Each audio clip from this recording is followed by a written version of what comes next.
जो नरेंद्र मोदी जी को प्रधानमंत्री बनाने में एक बहुत बड़ा योगदान इस मैदान का हम लोग कहें तो कहीं कोई शक की बात नहीं होगी। आप सबको याद होगा 2013 के अंदर दिसंबर के महीने में जो माननीय प्रधानमंत्री की रैली हुई थी, ऐतिहासिक रैली गांधी मैदान के अंदर हुई थी, इसी मैदान में हुई थी। इस मैदान के बीचों बीच में बैठा हूं और इस मैदान से इन्होंने लहर कैसे पैदा की थी इसके संबंध में मैं आप लोग को जानकारी दे रहा हूं। मेरे सामने बिल्कुल मंच है, मैं उस मंच को आपको पहले दिखा रहा हूं, जूम करके मैं दिखाता हूं। ये मंच है गांधी मैदान के पश्चिम की छोर, जहां पे आप ये बिल्डिंग देख रहे हैं, बिस्कुमान भवन कहते हैं इसे। और मैं अब ये गांधी मैदान है कितना बड़ा, मैं आपको इसको दिखाता हूं।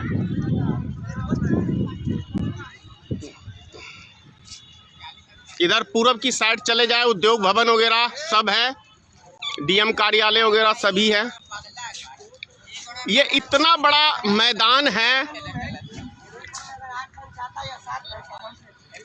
ये इतना बड़ा मैदान है कि इसके अंदर यदि 5 लाख 6 लाख पब्लिक आ जाए तो भी जगह कम पड़ेगा। और उस स्थान को मैंने इसलिए दिखाया है कि जब यहाँ पे रैली हुई थी तो इसी गांधी मैदान के अंदर जब यहाँ पे कभी एक पटाखे नहीं फूटे, लेकिन मोदी की रैली में 13 बम फूटे थे, 13 बम फूटे थे।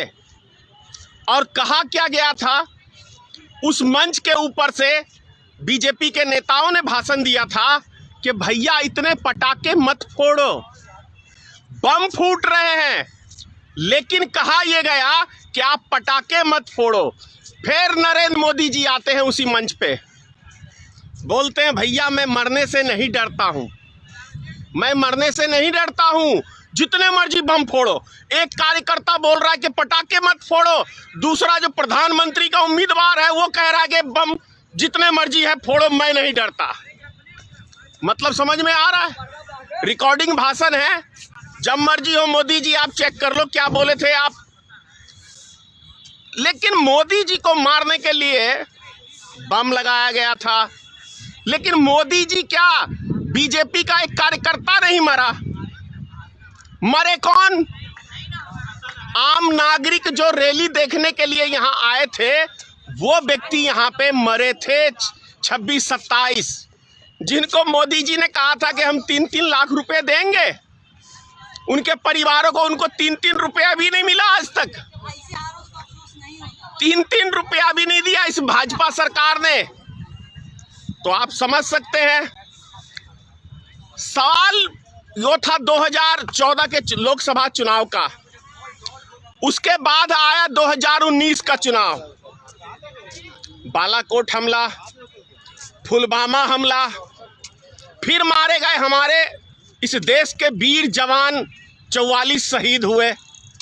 लेकिन सवाल मेरा एक ही उठता है, आम नागरिक बम फूटता है, मरता है, सेना हमारे देश की मरती है, लेकिन आज तक आरएसएस का एक नेता, आज तक एक बीजेपी का नेता क्यों नहीं इस बम विस्फोट में मरता है? भाई ये प्रश्न उठता है मेरा। जब भी 5 राज्यों का चुनाव होता है, किसी राज्य में चुनाव होता है, तो अलकायदा पाकिस्तान का सक्रिय संगठन भाजपा को जिताने के लिए भारत में हमले करवाना चालू कर देता है। क्यों भाई, क्यों? ये अलकायदा पाकिस्तान से यहाँ क्या झुनझुना बजाने के लिए आता है हिंदुस्तान में? और एक भी भाजपा का नेता नहीं मरता है हम लोग, ऐसा क्यों? मेरा प्रश्न ये है। अभी आपने देखा होगा 2 बच्चों को गिरफ्तार किया गया है लखनऊ में, अलकायदा का उसको आतंकवादी बताया गया है। क्यों? 3 महीने बाद चुनाव है इसलिए। और इसका बेनिफिट किसको? सिर्फ भारतीय जनता पार्टी को। हिंदुस्तान में जितने बम फूटते हैं, जितने भी दंगे होते हैं, जितने भी हिंदू मुसलमान का राइट होता है, उसका फायदा सिर्फ और सिर्फ भारतीय जनता पार्टी को होता है। तो क्या ये सोची समझी साजिश के तहत भारतीय जनता पार्टी के लोग, आरएसएस के लोग क्या दंगे नहीं कराते, क्या फसाद नहीं कराते, क्या आतंकी हमला नहीं कराते? और मैं तो कहता हूं कि आईएसआई अलकायदा संगठन से किसी के ताल्लुक हो न हो, भारतीय जनता पार्टी के प्रधानमंत्री नरेंद्र मोदी का ताल्लुक डायरेक्ट पाकिस्तान के आईएसआई एजेंटों से है। इसीलिए भारत के अंदर हमले होते हैं, भारत की सेना मरती है। यह धनेश्वर महतो डंके की चोट पे गांधी मैदान के इस मैदान से खुली चुनौती दे रहा हूं कि आईएसआई का ताल्लुक भारतीय जनता पार्टी के लोगों से है। इसीलिए हमारे देश की सेना यहां मरती है और उसके ऊपर जो भी व्यक्ति गिरफ्तार होता है उसको अरेस्ट करके उसको कानून के हवाले नहीं किया जाता।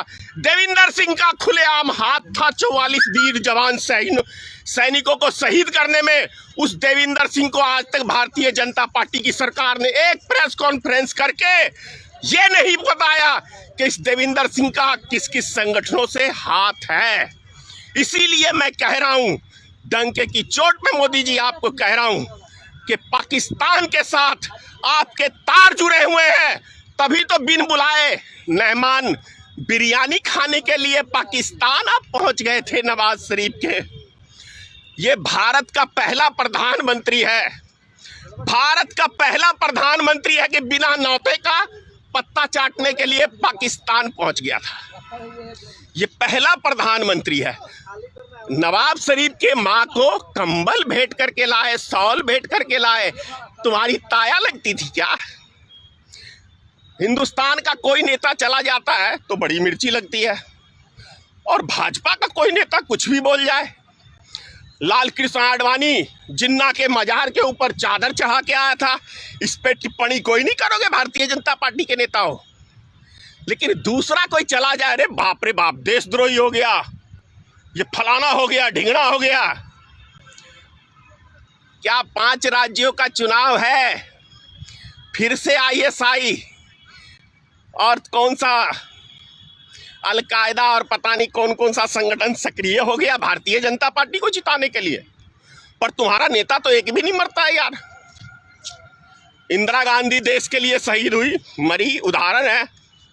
राजीव गांधी देश के लिए शहीद हुआ, उदाहरण है। लेकिन 100 सालों के इतिहास में आज तक तुम्हारे आरएसएस का एक नेता नहीं मारा गया देश के लिए, एक भाजपा का नेता नहीं मारा गया, और राष्ट्रभक्ति का ढोल पीटते हो कि ये आतंकवादी भाजपा के नेताओं को मारने आया, प्रधानमंत्री को मारने आया।